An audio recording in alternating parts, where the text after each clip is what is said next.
Hello, this is Dana from DanaArcuri.com, author, speaker, survivor, and trauma recovery coach.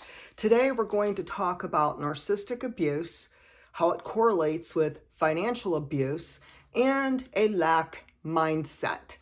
And so this is going to be a video that's especially for people who either A, you were married to or in a relationship with a toxic person such as a covert narcissist, and or you grew up in a home with either one, two, or more people in your family who have narcissistic traits and abused their power. And so there's a lot of different dynamics, but this especially really impacts people who may have been the scapegoat, people who have been traumatized and abused, whether it's in a relationship that's intimate or a relationship such as with your dysfunctional family. And so we're going to start with this. Most cases of financial abuse involves brainwashing. So if we want to understand brainwashing, let's go to wordnik.com, who defines what brainwashing is. So quote unquote, they state, brainwashing is extensive, forcible indoctrination, usually political and or religious, aimed at destroying a person's basic convictions and attitudes and replacing them with an alternative set of fixed beliefs. So we're going to really sum it up. What is brainwashing? Brainwashing is mind control, and it involves gaslighting and manipulation. Next, when we really take a deep dive into what is lack mentality or a lack mindset, what does it mean? So Webster Dictionary says that a lack mentality is, quote unquote, a state of being without or not having enough of something.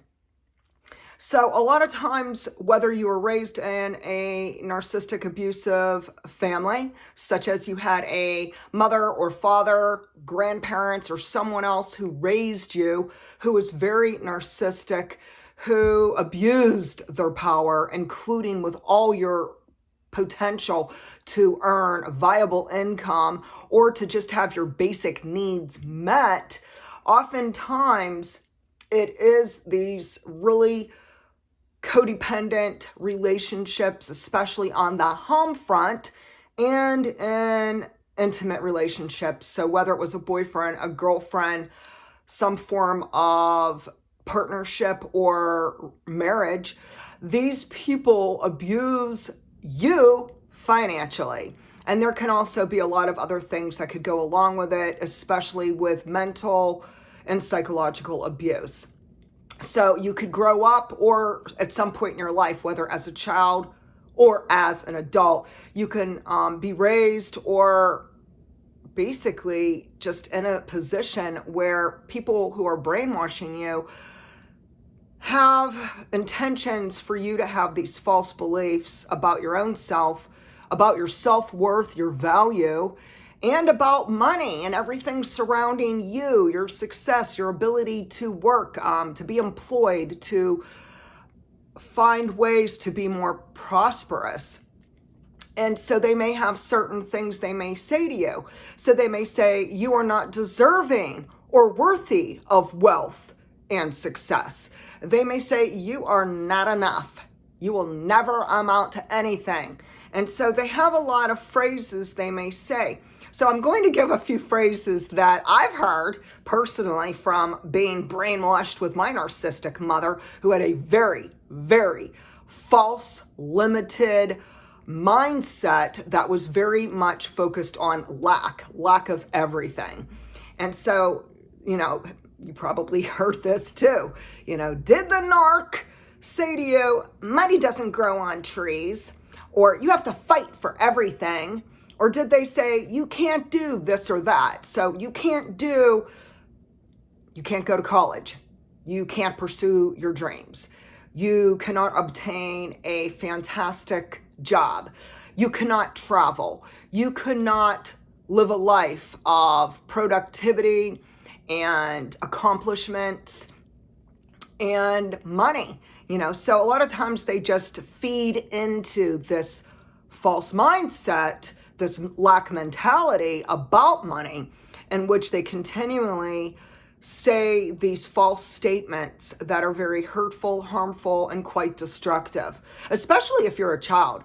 Think about it. Children, they technically grow up trusting, or trying to at least trust, their parents or whoever their caregiver is. And so if this caregiver is manipulating them and saying, you have nothing good to offer our society, and you're just not worthy, you're not valuable, and you're not deserving of success or money, then, this child may end up growing up also having a lack mentality and believing that they just are not worthy of any form of prosperity and goodness, which is really, really sad. Okay, so now we're going to get into the 14 signs of financial abuse. Number 1.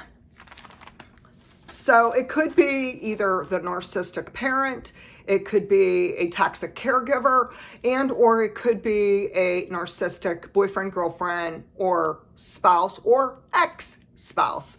And so they say something that could very much sabotage your educational opportunities, your employment opportunities. They're constantly sabotaging your ability to succeed in life, and they do not want you to be self-sufficient financially. Next is the narc could forbid you from working and or forbid you from chasing after your dreams and your aspirations. So this is very, very common and normal in narcissistic abusive relationships. Number 3, they control how money is spent. So they're typically control freaks, and they control everything, how money's being spent, what you're doing, what you're not doing, and typically they're not giving you free rein to do anything financially. So number 4 is they refuse to give you access to your bank account, their bank account, and or all money, like completely every aspect of finances. They will control it, and you will not have access to any of it. Number 5 is they won't list you on your mortgage, your rent, your car loan, or any other assets that you two may have together. Number 6 is they run up extensive debts on your own account. So it could be a credit card. It could be some other form of account that you have. Maybe you have an Amazon Prime account and it's in your name, and they use it and rack up debt using your own private account, and it ends up they trash your credit.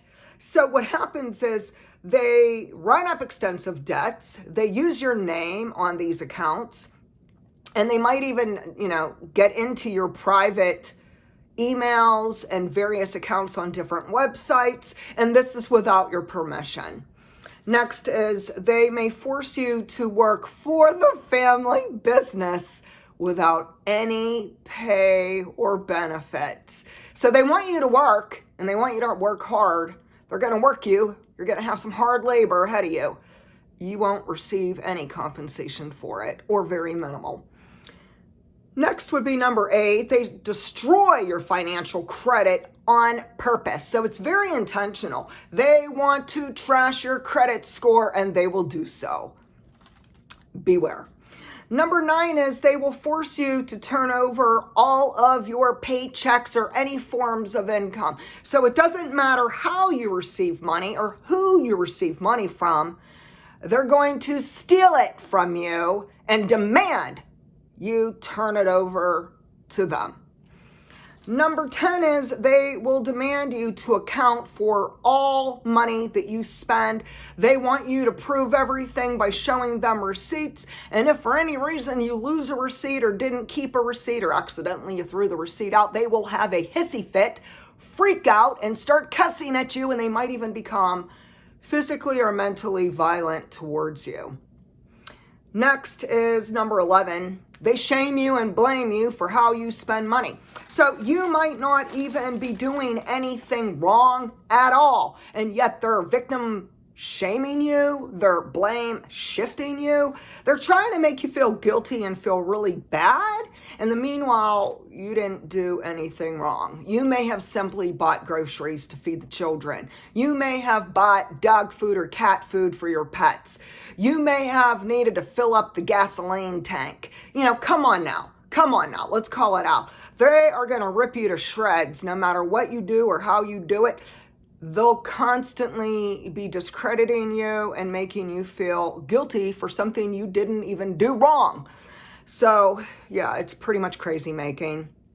Next is they will withhold money from your basic needs. So think about like all your basic needs. So this is shelter, this is food, this is clothing, this is healthcare, this might be vitamins or medicine. This could be simple things like gasoline for your car so you could go to the grocery store and buy groceries or whatever. I mean, there's a million things you could come up with, but the point is they withhold money from you intentionally. Next is that they spend money on themselves, but they do not allow you to do the same. And the last one, number 14, is they make significant purchases. I mean, I'm talking they rake up, spend a lot of money, a lot of big bucks, yet they withhold this information from you. So on the sly, they might be gambling at a casino and they don't tell you. They may be spending a lot of money with different forms of gambling, whether it's on the lottery, whether it's with casinos, whether it's on football teams, etc., and they will not tell you any of this information, and you will never know the enormous amount of money they just like that lost. Next, they will also have significant purchases on themselves that they will withhold from you. So they may have bought a new car, they may have bought a boat, golfing equipment, fishing equipment. They may have bought themselves all kind of technical devices, maybe a new laptop computer, maybe a second cell phone, so they could keep secrets about their mistress, and all the other covert things they are doing behind closed doors, and they don't want you to know, and they will withhold this information from you. Have you experienced any of this that I am listing so far? Lots to think about. So next is projection. So typically the narcissist will project their twisted beliefs onto you. And then there's so many other dynamics that come into play. So we have a lot of different false beliefs. And now I'm going to bring up a word that I really don't want to bring up, but I'm going to because it needs to be said. There are times organized religion will abuse certain forms of scriptures and they'll beat it over your head, and they'll basically use God as a weapon to hurt you and to brainwash you into false beliefs that could actually harm you. So one that I am in disagreement with for many, many reasons, far too many to list on this video, is one of the scriptures that says money is the root of all evil. Now, there's so many different ways we could approach this, but let's start with this. Money in and of itself is not evil. It's really not. If we take a deep dive into, let's say, wealth and money, we have to look at the people. Who are the people who are abusing their power? So it's not necessarily that money is the root of all evil. No, we might need to rethink this and say narcissistic abuse is the root of all evil. People who abuse their power with their money could be the root of all evil. But money in and of itself is not evil, okay? It is the people who are mishandling it, like money laundering and abusing their power, etc., etc., etc. Next is that there are times, even in the Christian community, we can hear things. And then, so what happens is, when you have like 10 years, 20 years, 30 years, 40 years and beyond of being like very enmeshed in organized religion and being like a church goer or even a believer, you may be told that you need to work for the Lord. Just volunteer everything, give it all away. So they want you to give away your time, your skills, your knowledge, your education, and they're going to call this a ministry. Let's really call a spade for a spade. You do not need to be broke and be poor to be a good Christian. That in and of itself is a false mindset. It is not appropriate to have these destructive thoughts and then to project it on to people. And so people could choose to get into ministry and let that be their choice if they choose to do so. But do not guilt them out in order for them to work for you for free.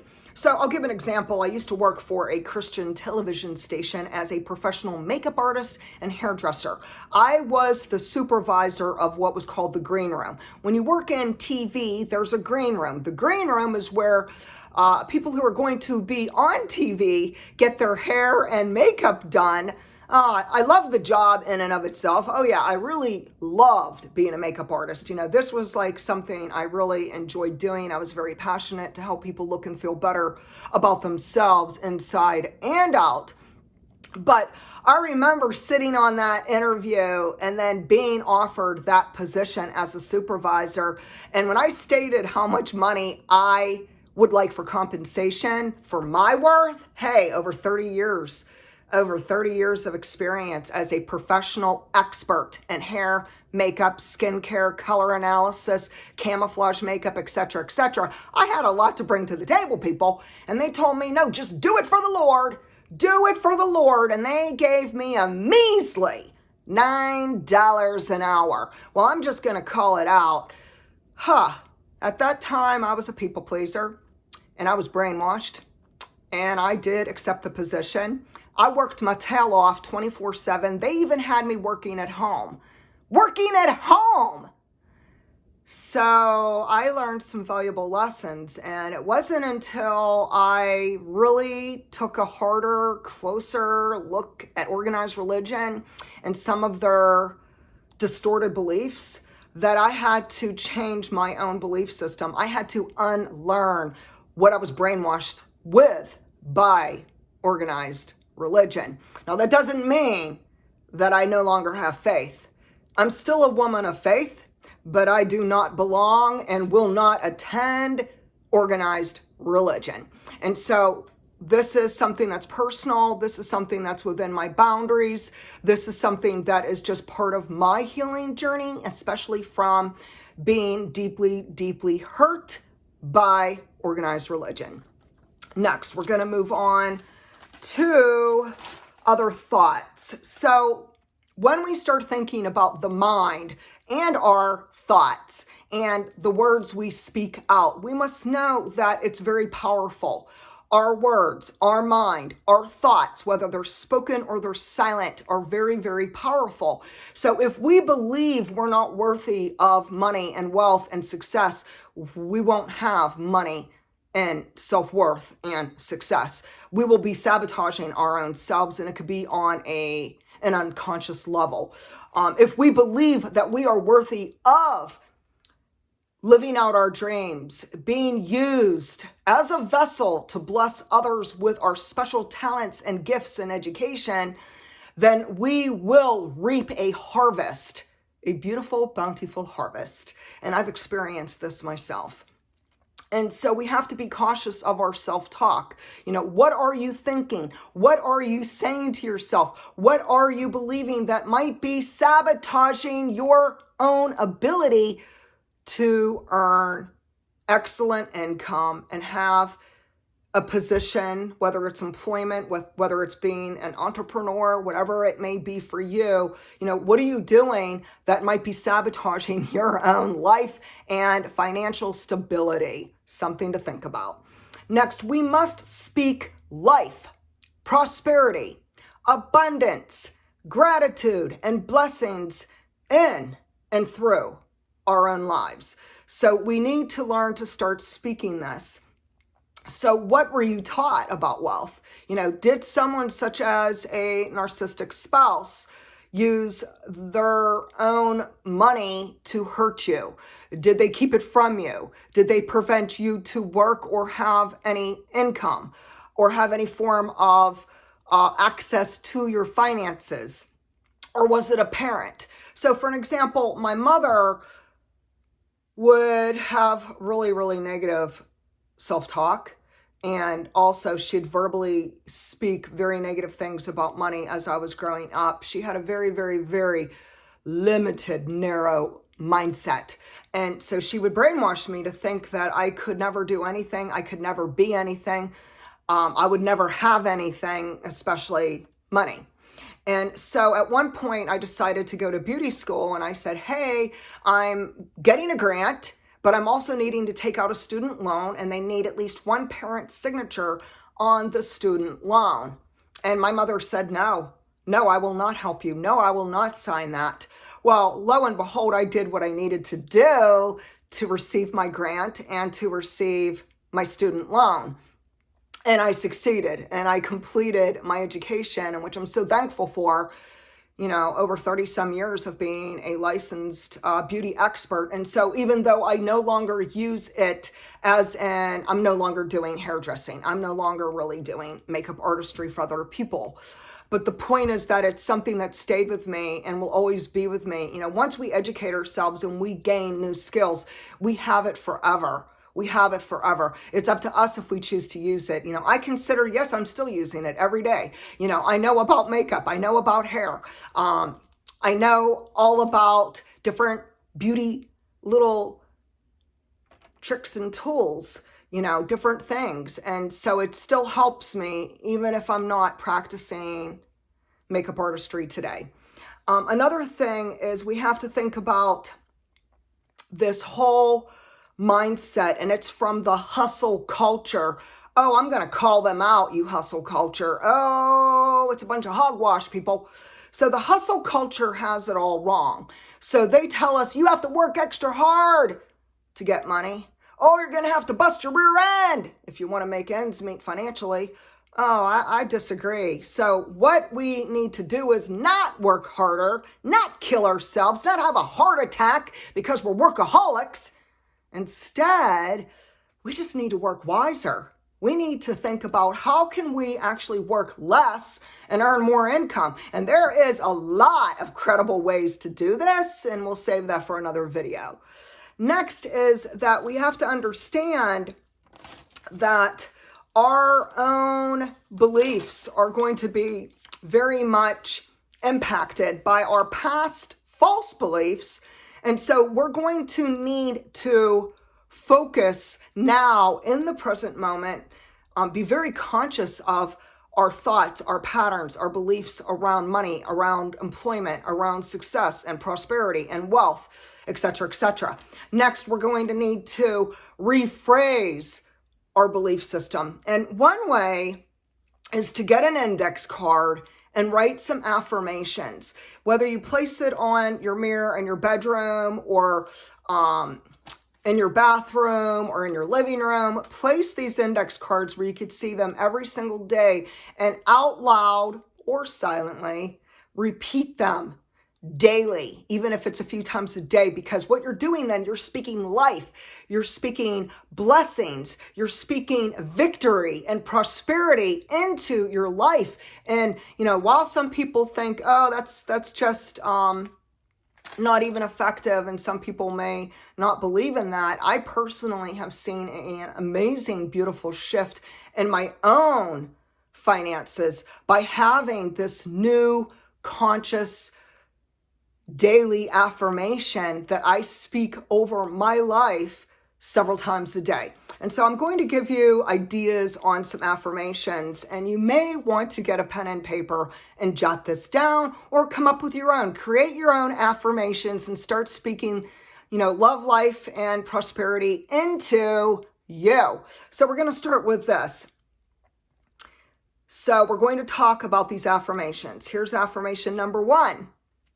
There is enough money to go around.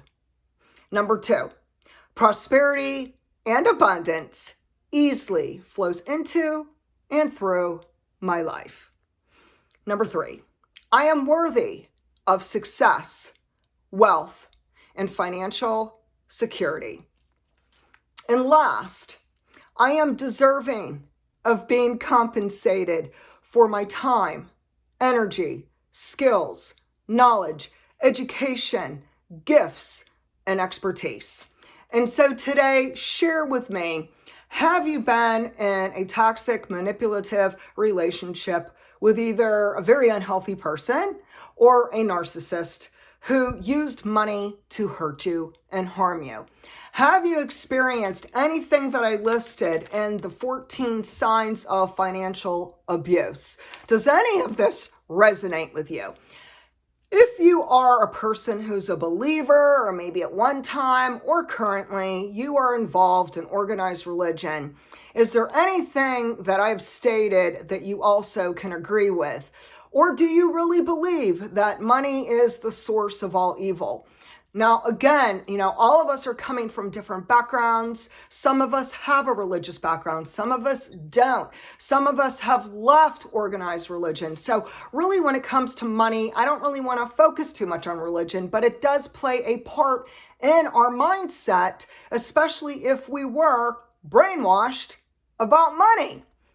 And so today, please know that you are so deserving and so valuable and so worthy of living out your aspirations, of following your heart's desire, of chasing your dreams, of being a productive person, a successful person, an accomplished person in our society. And today, I'm going to encourage you to take one step of action today, to do something, anything that could be a positive step forward to help you become more financially secure. And please like my video, subscribe to my channel, share with me if you've gone through all of these experiences or anything we've talked about today, especially with narcissistic abuse when it comes to money. And we can keep this conversation going on the comment section. And if you'd like encouragement, inspiration, or if you'd like to work with me as a certified trauma recovery coach, please visit me at danaarcuri.com. Thank you and have a beautiful day.